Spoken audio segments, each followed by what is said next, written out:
Welcome everyone to today's 70th episode 72 on ADHD and white matter.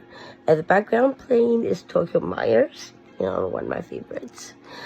Alright, so listen carefully here because it's getting difficult as I go, from episode to episode, and now it's 72. So, hopefully you guys will have that initial understanding of it while I keep talking.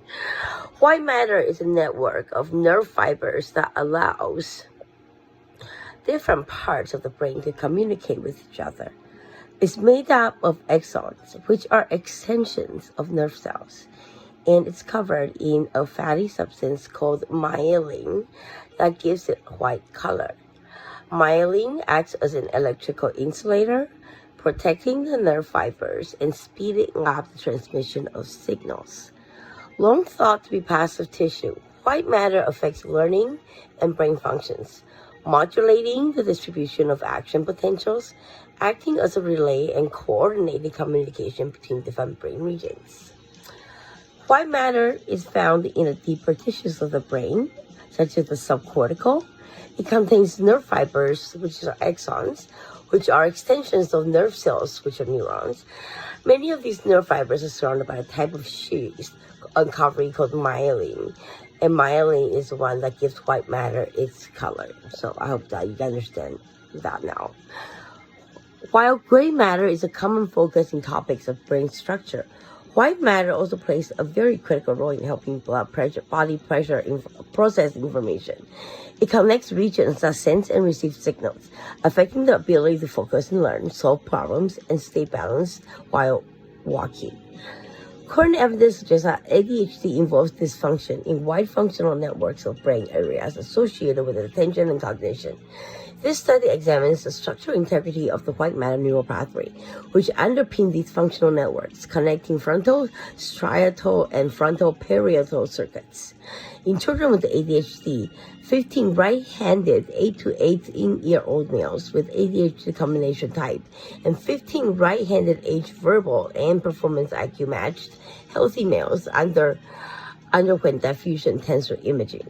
A recent method of tract-based spatial statistics was used to examine fractional anisotropy, FA, and mean diffusivity with major white matter pathways throughout the whole brain. White matter abnormalities were found in several distinct clusters, while left frontal temporal regions and right parietal occipital regions.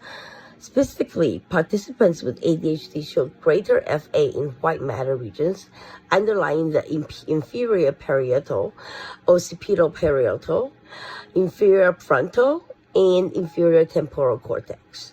Secondly, analysis suggests that the difference in FA in ADHD may relate to a lesser degree of neural branching with key white matter pathways. Tractography methods show these regions to generally form part of the white matter pathway, connecting the prefrontal and parietal occipital areas with striatum and cerebrum. Their findings are demonstrate abnormalities white matter development in ADHD in distinct cortical regions that have previously been shown to be dysfunctional or hypoactive in fMRI studies of ADHD. These data adds to an emerging picture of abnormal development within frontal parietal cortical network that may underpin the cognitive and attentional disbalance associated with ADHD.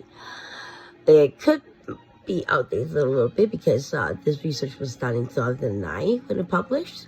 So, while functional brain imaging studies have revealed specific regions of dysfunction in ADHD, it is now emerging that ADHD may be a disorder of abnormal frontal striatal and frontal parietal circuits. Particularly important to know how the nodes within its network are structurally connected. Conventional structure MRI can give valuable information on the macro structure and volume of gray and white matter. So, how do you repair white matter in the brain? While there are no treatments to repair white matter that's already been damaged, People with more uncontrolled health problems generally experience greater white matter damage and disability. Sometimes some research say you can generate white brain, some research say you don't. So I'm not going to debate on that. Also, these areas of abnormal white matter structure were generally associated with neural pathway connecting prefrontal and occipital parietal region with the striatum and the cerebellum. Specifically, using the recent method of TBSS to restrict comparison to the center of the major white matter pathway revealed a greater FA in children with ADHD in white matter regions underlying right inferior parietal and occipital parietal areas and left inferior frontal and inferior frontal areas. So, I mean, I'm not a professional like this. I'm not a doctor. I do my research. I am from a pharmacy and doctor's family, so I do know, pharmacology and, gene, genealogy and all that. Anyways, I just want to say, look into research into what you're interested in when I'm talking. All of my transcription is under the description, so look it up, and whatever you find interesting, please do share with me under the comment section, and please give me a thumbs up if you like the video. Thank you very much. See you next episode.